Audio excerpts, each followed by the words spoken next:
हम छात्रों का नेतृत्व करेंगे। आप करेंगे छात्रों का नेतृत्व? करेंगे, हाँ। अरे जरूरत पड़ी आमरण अनशन भी हम करेंगे। आपके शिक्षा मंदिर में कहीं ऐसा ना हो कि ताला लग जाए। छात्र नेता एकजुट नहीं है। 5 उंगली मिलाकर जब मुट्ठी बनेगा तो आप किसी को मार भी सकते हैं, कुछ भी कर सकते हैं। छात्रों के हित से कोई लेना देना नहीं है, आपको व्यक्तिगत लाभ चाहिए। बहुत बड़ी बात। पैर पड़ने के लिए तैयार थे, हम पैर पड़ रहे थे कि आप लोग एकजुट हो जाइए। हम किसी नेता फेता के पास नहीं गए हैं। कोई नेता फेता, कोई छात्र नेता भूल जाए कि हम उसके पास गए हैं। अच्छा, आप गर्दनी बाग के छात्र के लिए कब तक खड़े रहेंगे? उनकी मांग को लेकर आपके मन में क्या क्या थॉट है, सोच है? देखिए, हम गर्दनी बाग में आंदोलन कर रहे छात्र नेताओं और छात्रों से, छात्र तो एकजुट है, छात्र नेता एकजुट नहीं है। आपके चैनल के माध्यम से हम चाहेंगे कि छात्र नेता एकजुट हो जाए, क्योंकि एकता में बल होता है। और एकजुट होकर के आवाज उठाइएगा। देखिए, ये हाथ है, 5 उंगली है, एक उंगली से आप बहुत ज्यादा कुछ नहीं कर सकते हैं, लेकिन 5 उंगली मिलाकर जब मुट्ठी बनेगा तो आप किसी को मार भी सकते हैं, कुछ भी कर सकते हैं। एकता में बहुत बल होता है। तो पहली बात हम ये चाहेंगे कि छात्र नेता एकजुट हो। छात्र एकजुट है, छात्र नेता एकजुट हो जाए, अपना व्यक्तिगत जो भी है उस सब चीज को भुला करके।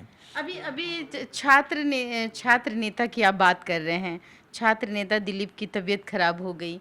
उधर लगातार एक और छात्र नेता है जिसके आपने जिक्र किया, और ख़ास करके उनके रहने के लिए, और जिस तरीके से अब धरना की बात आ रही है, लोग बच्चे जो हैं वो ग्राम और कई इलाकों से आते हुए नज़र आ रहे हैं।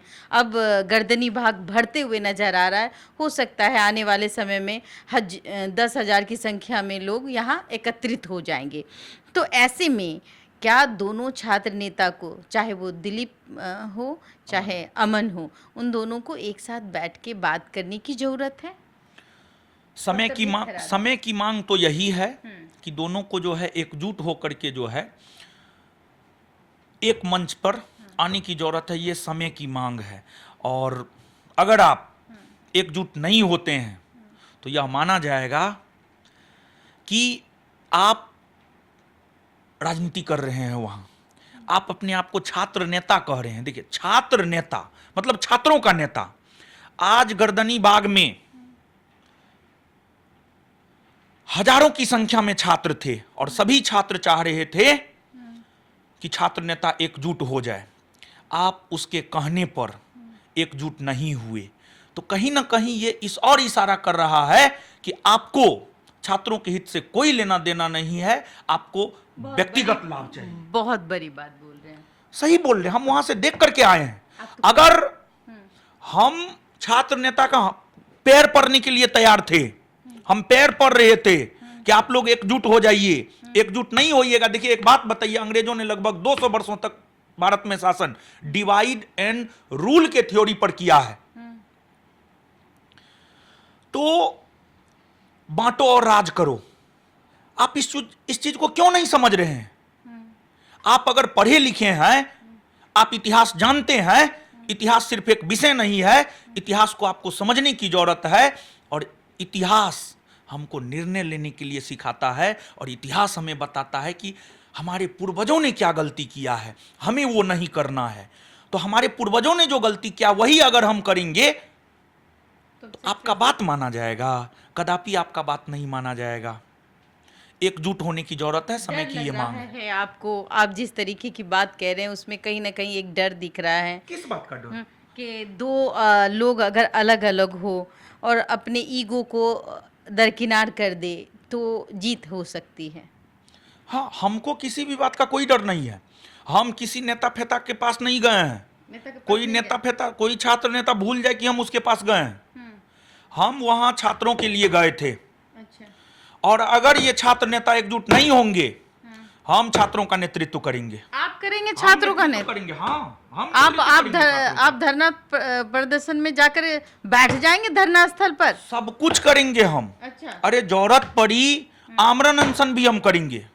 जरूरत पड़ी तो हर बोर्ड का घेराव करेंगे, चाहे बीपीएससी बोर्ड हो, बिहार एसएससी बोर्ड हो, सीएसबीसी बोर्ड हो, बीपीएसएससी बोर्ड हो, हर बोर्ड का घेराव करेंगे और सरकार तक अपनी बात पहुंचाएंगे मीडियम के जरिए। बहुत बड़ी बात करें कि अगर इसमें त्रुटियां देखी, अगर ये कहीं ना कहीं ये आंदोलन कमजोर होता है तो आप ढाल बन के खड़े हो जाएंगे, ऐसा आप कह रहे हैं? 100%। जब हम जेल में बंद थे, हमारे लिए कोई नहीं खड़ा हुआ था। जो हमारे छात्र हैं, जो हमारे छोटे भाई हैं, वो खड़ा हुआ था। तो आज हमारे छोटे भाइयों का भविष्य पर खतरा मंडरा रहा है, तो हम उसके लिए क्यों नहीं खड़ा होंगे? हम खड़ा को डर नहीं लग रहा है? नहीं, बड़े बड़े भाई पक्ष हो, विपक्ष तो खैर आपके साथ ही हो जाएंगे, लेकिन पक्ष में हाँ सम्राट चौधरी की सरकार है, जिसमें मिथिलेश तिवारी शिक्षा मंत्री है, उनको नाराज कर देंगे। आप खुद एक शिक्षक हैं और कई बच्चों के भविष्य की बात करते हैं और बनाते भी हैं। आपके शिक्षा मंदिर में कहीं ऐसा ना हो कि ताला लग जाए? अरे कोई दिक्कत नहीं है। एक बात बताइए आप हमको, अगर गांधी जी जाइएगा तो यही ना होगा? सुनिए, अगर गांधी जी डर जाते, अगर भगत सिंह डर जाते, अगर सुभाष चंद्र बोस डर जाते, क्या हमारा देश आजाद होता? नहीं होता, कदापि नहीं होता। ब्रिटिश सत्ता बहुत शक्तिशाली थी, जिसने भारत ही नहीं विश्व के कई देशों पर शासन किया। लेकिन उस शक्तिशाली ब्रिटिश सत्ता के खिलाफ गांधी जी लड़ाई लड़े, क्योंकि उनकी मांग जायज थी, उनकी मांगों में सत्यता थी। गांधी जी को परेशानियों का सामना करना पड़ा, जेल जाना पड़ा, लेकिन अंततः जीत सत्य की हुई। तो छात्रों की मांग यहां जायज है, सत्य मांग है।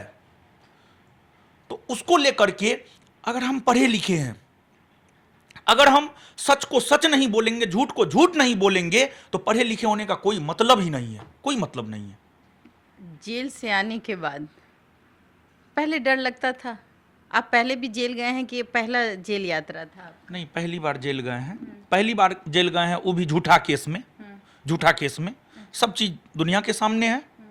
गोली किसने चलवाया, आरोप किस पर लगवाया, बाद में सब कुछ आया। आपको ये कल्पना थी कि मैं जाऊंगा और मुझे जेल हो जाएगी? कभी आपने ये सोचा भी था कि इस तरीके से मेरे साथ कुछ होगा? कभी नहीं, कभी नहीं। हम गलत करते ही नहीं थे, तो हम क्यों सोचेंगे? कभी नहीं सोचे थे। आपने गलत नहीं किया था? नहीं, एकदम नहीं। कहां से हम गलत किए हैं? बताइए, गोली हम चलवाए हैं? पूरे दुनिया के सामने गोली कौन चलवाया है? पूरे दुनिया के सामने है ना, सोशल मीडिया पर है, पूरे दुनिया के सामने गोली किसने चलवाया है? तो देखिए, एक बात जानिए आप, जो सत्य के रास्ते होता है, जो धर्म के रास्ते होता है ना, तकलीफ होती है, कठिनाइयों का सामना उसे ही करना पड़ता है। भगवान राम थे धर्म के रास्ते, सत्य के रास्ते। पांडव थे धर्म के रास्ते, सत्य के रास्ते। क्या कौरवों को 12 वर्ष का वनवास और 1 वर्ष का अज्ञातवास हुआ था? पांडवों को 12 वर्ष का वनवास और 1 वर्ष का अज्ञातवास हुआ था, क्योंकि वो सत्य और धर्म के रास्ते थे, और ज्यादा कष्ट पांडवों को झेलना पड़ा। लेकिन फिर भी अंततः जीत पांडवों की हुई, क्योंकि वो सत्य और धर्म के रास्ते थे। और ईश्वर भी और प्रकृति भी उसी के साथ होता है जो सत्य और धर्म के साथ होता है। तो हम सत्य और धर्म के साथ हैं, हमको किसी बात का कोई डर नहीं है, और हमारी जीत होगी। आपकी जीत होगी। अब हिम्मत आ चुका है आप में, क्योंकि कहा जाता है कि अगर एक निर्दोष व्यक्ति जेल की यात्रा कर लेता है, जिसने कभी कल्पना भी नहीं की थी, और अपने सबसे अनमोल भाई को खो देता है, उसके बाद अब हमें लगता है बिहार के जो छात्र हैं वो आपके छोटे छोटे भाई बहन हैं।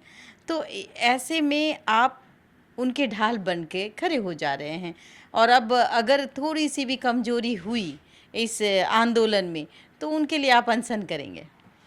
मेरे लिए जीवन का सबसे बुरा चीज अगर कुछ हुआ है, तो मेरे भाई का जाना है। इससे खराब कंडीशन मेरे जीवन में कभी नहीं आएगा, कभी नहीं आएगा।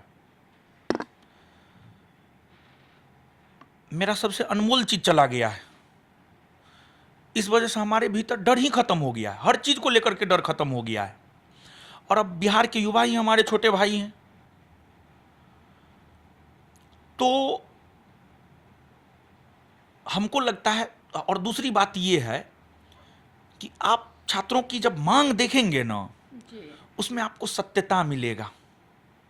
तो इस वजह से क्यों ना हम सत्य के साथ रहें।